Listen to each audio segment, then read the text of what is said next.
Hello friends, welcome back to my channel and my third module on ESG and its importance for dairy industry. But before I move forward, let me thank all of you for the very good and heartening response you have provided so far to me and request you to continue to provide your patronage in the times to come.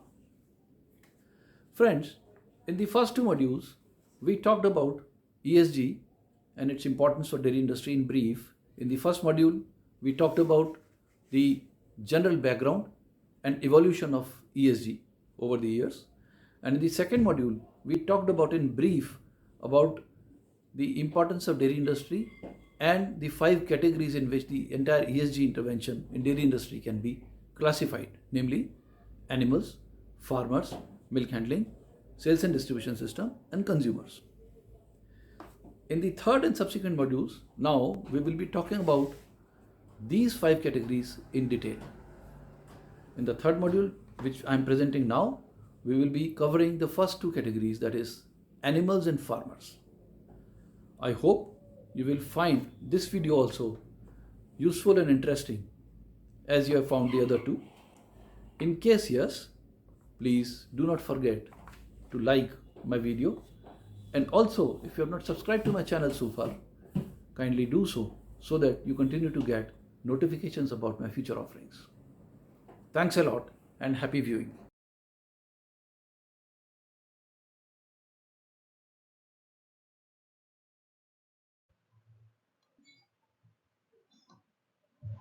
As has been established earlier, adoption of environment-friendly and socially responsible practices, two important and critical components of ESG, becomes beneficial for the dairy industry for its long-term sustenance and financial viability.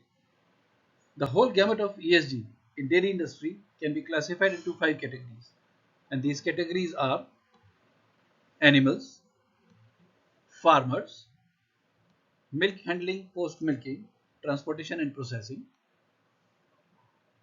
consumers, and sales and distribution system. Each of these categories has several implications and potential solutions to handle them. Let us take animals. The rearing of animals for milk production can have different environmental and social impacts and need to be carefully looked at to ascertain potential solutions for their mitigation. For example, water usage or footprint. Let us The production of milk requires a large quantity of water not only to meet the direct requirements of animals for drinking and cleaning, etc., but also to meet the indirect requirements, such as for the production of forage crops and concentrate feed ingredients. There is a need to look at the water footprint and implement measures to reduce its impact. Dung generation and impact. It is estimated dung generation is around 1653 million metric tons per annum in India. Recoverable dung is estimated at around 1000 million metric tons. It impacts the environment with significant amount of methane emissions and presents a health risk if not adequately managed. If left unattended, this has the potential to pollute the environment through hazardous gases and contamination of nearby water resources. There are various ways how this problem can be tackled and turned into an opportunity. Methane exhalation or generation. Methane emissions in India total around 658 million metric tons of carbon dioxide equivalent in the year 2019. The agriculture sector accounted for three-quarters of total methane emissions that year. Methane emissions from the agriculture sector are mainly produced by livestock.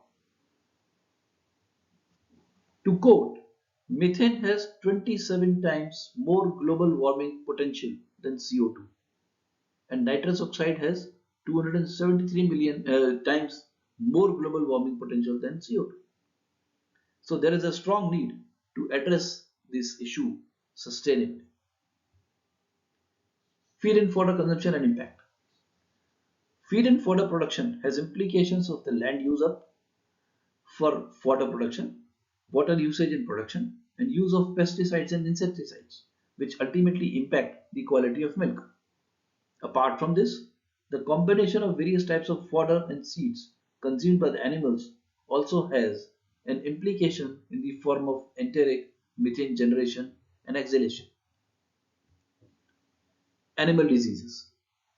Various kinds of diseases contracted by the animals have widespread implications not only on the animal health and productivity, but also pose a risk of these diseases and infections getting transmitted to human beings by way of contact or transmission through milk consumption. Hence, this can have a serious social impact and needs to be taken care of urgently. The production of milk requires a large quantity of water not only to meet the direct requirements of animals for drinking, cleaning, etc., but also to meet the indirect requirements such as for the production of forage crops and concentrate food ingredients. The water footprint of milk is defined as the sum of the volume of fresh water consumed in different steps of milk production chain, measured in units of water consumed in liters per kg of milk. This includes water consumed for direct activities like drinking, bathing, and servicing of dairy animals, and indirect activities like water used for production of concentrate, dry fodder, and green fodder. Studies have shown that feeding animals in the traditional pattern led to a higher water footprint of milk, since more than 90% of water footprint of milk is attributed to feeding of animals.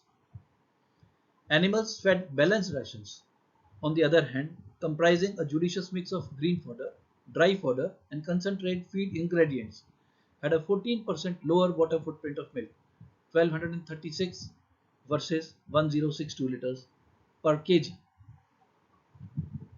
Further, crop residues, agriculture byproducts, and green fodder have comparatively lower water footprint than grains. Therefore, feeding systems that integrate the usage of crop residues and agricultural byproducts have lower water footprints and are more environment friendly. Low water footprint crop residues can be better utilized by value addition in the form of total mixed ration, that is TMR. Thus, there is a substantial scope for reducing water footprint of milk if scientific feeding practices and novel feed delivery systems such as TMR are adopted by dairy farmers. This will also help by improving animal productivity and thus the water usage as liters of water per kg of milk comes down. Animals, dung generation and impact. Cow dung is residual matter that can't be used to feed other animals or people. Typically, a cattle produces 25 to 30 kg dung per day. It impacts the environment with significant amount of methane emissions and presents a health risk if not adequately managed. If left unattended, this has the potential to pollute the environment through hazardous gases like methane and contamination of nearby water resources. Methane, as we all know, is a greenhouse gas that traps heat in the atmosphere and contributes to climate change. Methane is the second most abundant human influenced greenhouse gas after carbon dioxide and more than 25 times as potent as carbon dioxide at warming the earth. Cow dung, if utilized properly, can help in not only reducing the environmental damage but also offer a cost effective source of energy. Biogas obviating deforestation and consequent damage to environment due to wood and coal burning, organic fertilizers, manure replacing chemical fertilizers, and organic insecticides. Biogas can be combusted to provide heat, electricity, or both, which is essentially fossil fuel free. The methane content of biogas is the usable portion of the gas and determines its calorific value. Biogas can be upgraded to pure methane, also called biomethane or renewable natural gas, by removing water, carbon dioxide, hydrogen sulfide, and other trace elements. This upgraded biogas is comparable to conventional natural gas and thus can be injected into the pipeline grid or used as a transportation fuel in a compressed or liquefied form. Renewable natural gas is considered a drop-in fuel for the natural gas vehicles currently on the road and can qualify as an advanced biofuel.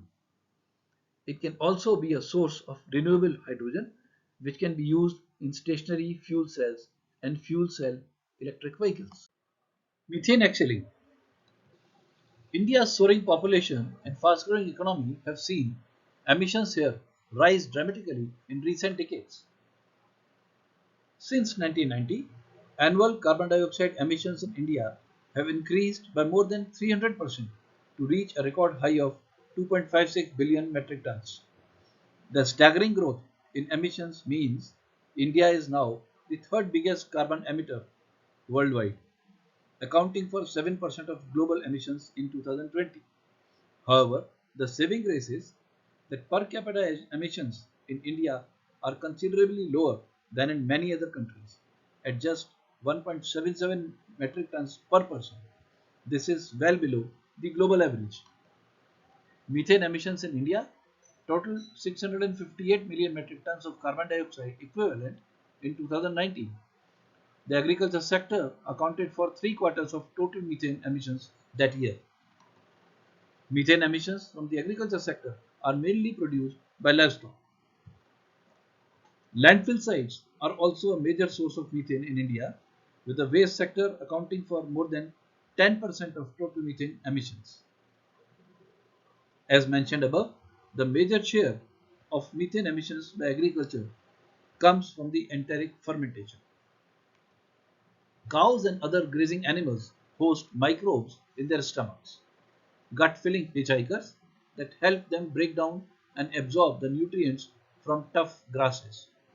Those microbes produce methane as their waste, which wafts out of both ends of the cows. The manure that the cattle and other grazers produce is also a site for microbes to do their business, producing even more methane. This can have a big effect on climate because methane is a potent greenhouse gas, about 28 times more powerful than carbon dioxide at warming the earth on a 100-year time scale, and more than 80 times more powerful over 20 years. If efficiency of human fermentation is improved by optimizing availability of energy, protein and minerals to animals, then energy loss in the form of methane can be reduced and this feed energy can be channelized for improving milk production. In other words, nutrient optimization is a key to reduce enteric feed and fodder consumption. Traditional methods of feeding followed by most of the smallholder farmers in the country, especially owning nondescript cattle, are generally imbalanced in terms of energy, protein, and minerals.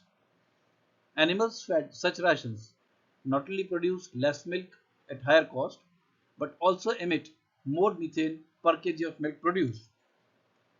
Against this backdrop, various field studies have been conducted in in-milk animals in various agroclimatic regions of the country to measure enteric methane emissions from cows and buffaloes fed traditional as well as balanced rations at the farmers' doorsteps.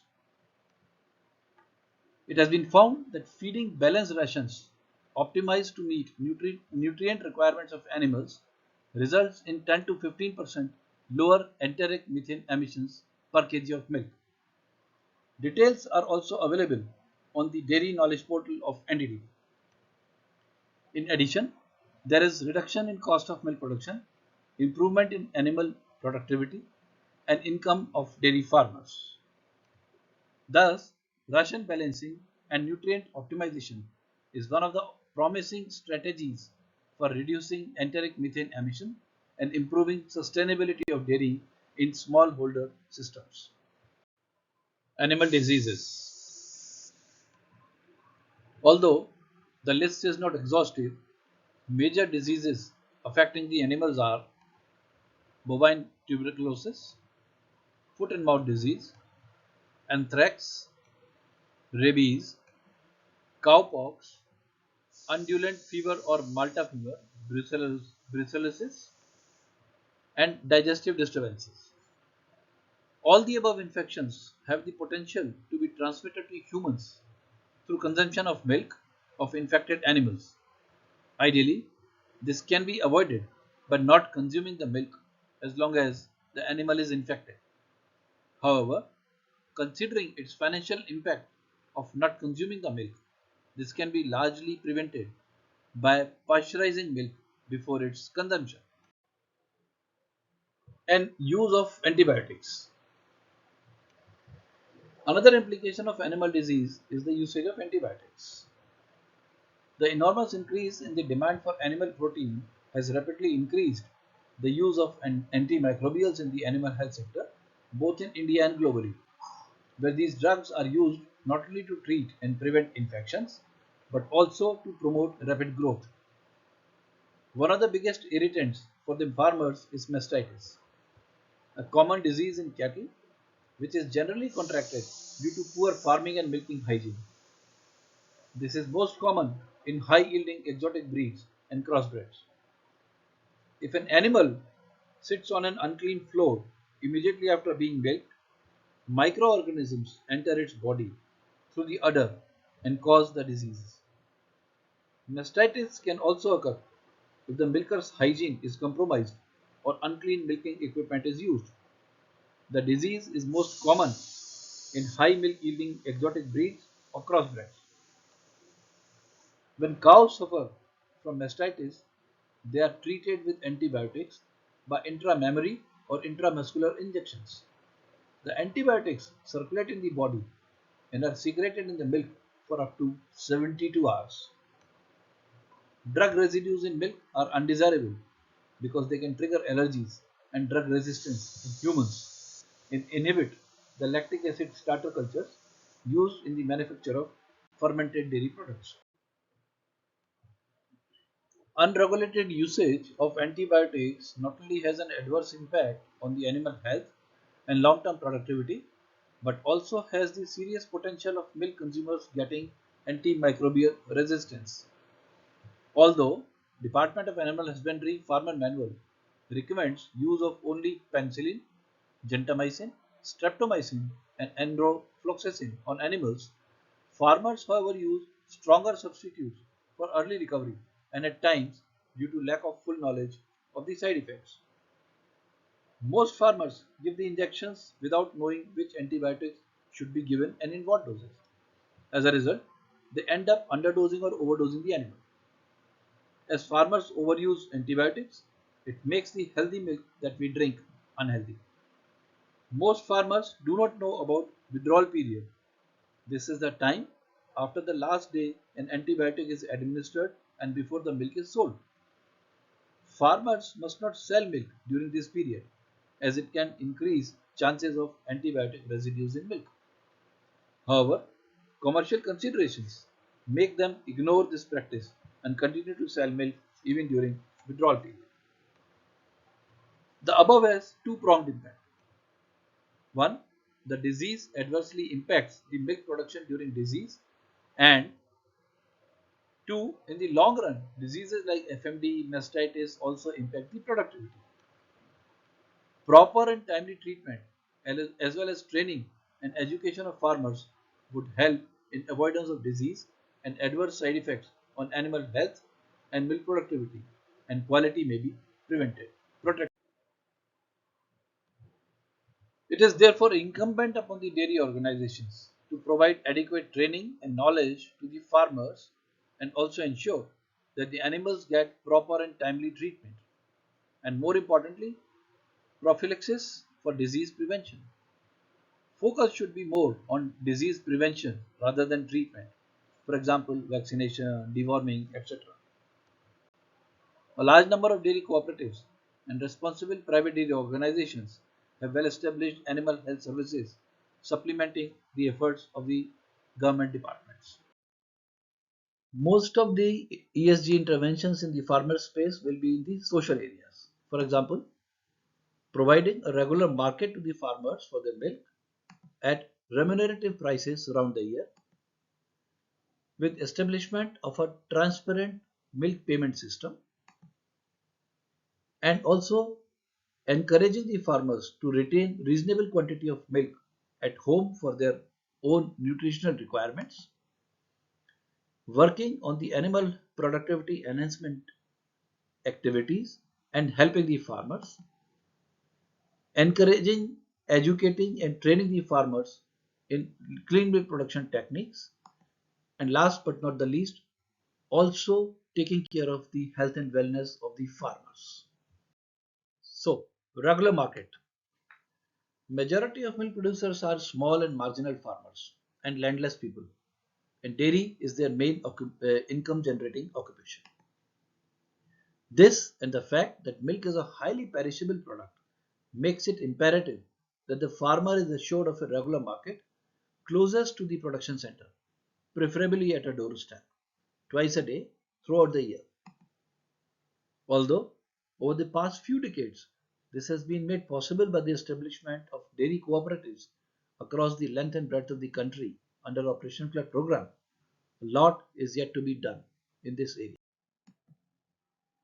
Post-liberalization of dairy industry in 1991, a number of private players have also come in the sector, but still only about 35% of the total dairy trade is in the organized sector, which has the wherewithal to ensure a regular procurement around the year.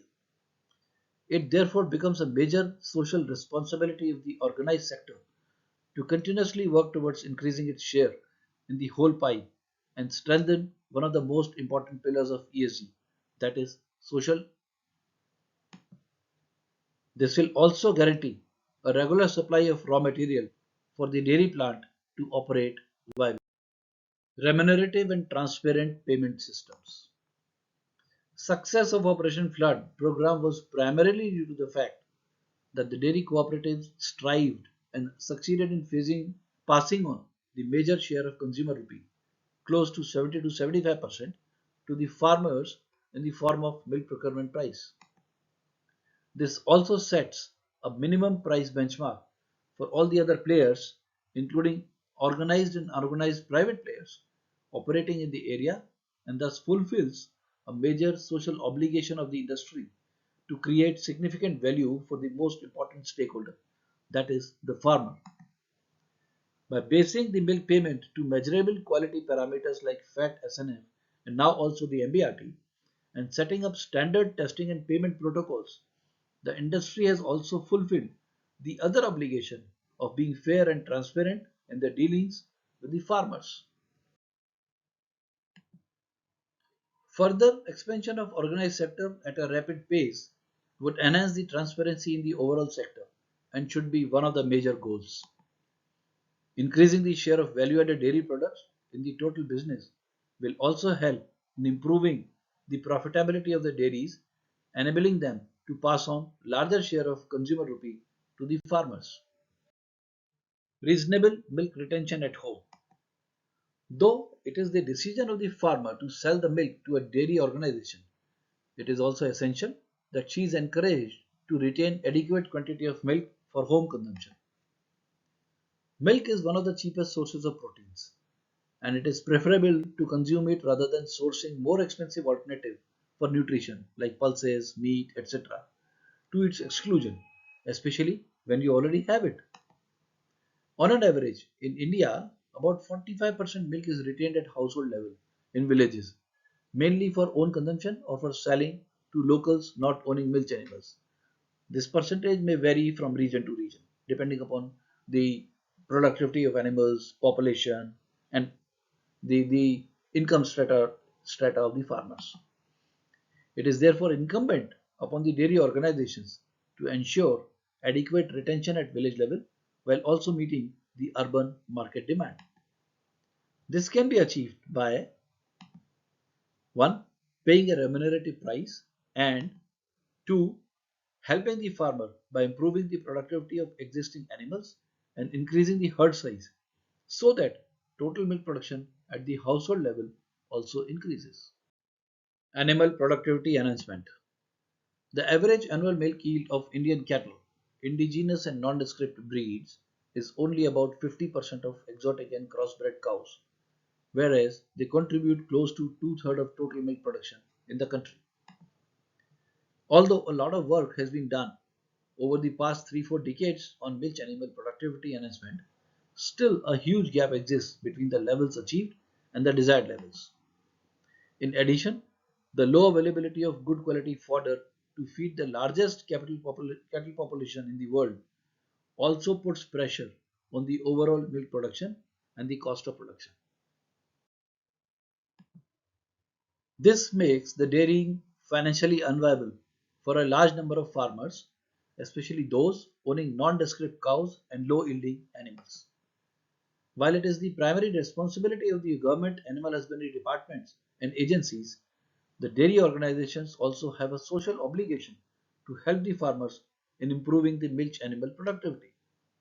Increasing milk yield requires improved herd management through a combination of feed supply and quality animal health, curing infertility, and improving genetic potential apart from usage of advanced technologies like embryo transfer, IVF, and improved AI services. Now we come to a very important aspect, which is clean milk production. Milk production in our country is largely taken up by small and marginal farmers and landless people with small animal holdings, 2 to 3 animals per household. This renders mechanization ineffective and unviable, and it means manual handling of milk at the time of milking and transportation to the first collection point. One of the major drawbacks of this system is the lack of hygiene in milk production at village level. With poor hygiene, 70 to 80% animals get infected with subclinical mastitis and other diseases. It is therefore one of the major social responsibility of the dairy organizations to encourage and train the farmers to adopt clean milk production techniques. The important steps for clean milk production are education and training of milk producers on self-hygiene, housekeeping, sanitation, and premises hygiene, pre and post milking methods, including handling of milk vessels, and other hygiene and good animal husbandry practices. A number of organizations have been providing SS milking utensils and buckets to encourage the farmers to adopt clean milk habits. And last but not the least, health and wellness of the farmers. Besides taking care of the health of milk animals, it is incumbent upon the dairy organizations to care for the health and well-being of the farmers they are associated with. This has two-pronged benefits for the organization. Such a healthy person is more productive and content and is likely to take better care of his or her animals and follow efficient milk production practices. And also, such a farmer will value the services provided by the organization for his well-being and will be more willing to associate with the organization as compared to the one which simply has a buyer-seller relationship. This also has another indirect advantage of mitigating the risk of milk from getting infected and goes a long way in ensuring clean milk production. For example, Banas Milk Union in Gujarat has a dedicated medical hospital for their farmer members with most modern facilities, including ambulance fleet for immediate medical attention at affordable prices. Such practice enables the Banas Dairy in fulfilling their social obligation as well as earn the loyalty of their milk supplier community. So friends, with this we come to the end of my presentation. In case, hope you have liked the video. If yes, please do not forget to like it, and also if you have not subscribed to my channel so far, please do so that you can continue to get notifications about my future offerings. For your benefit, I have also given the links of module 1 and 2 which of this series. In case you have not gone through them or you want to refresh them, please you can do so by clicking at the link. You can also get in touch with me at the contact details given at the end of this slide.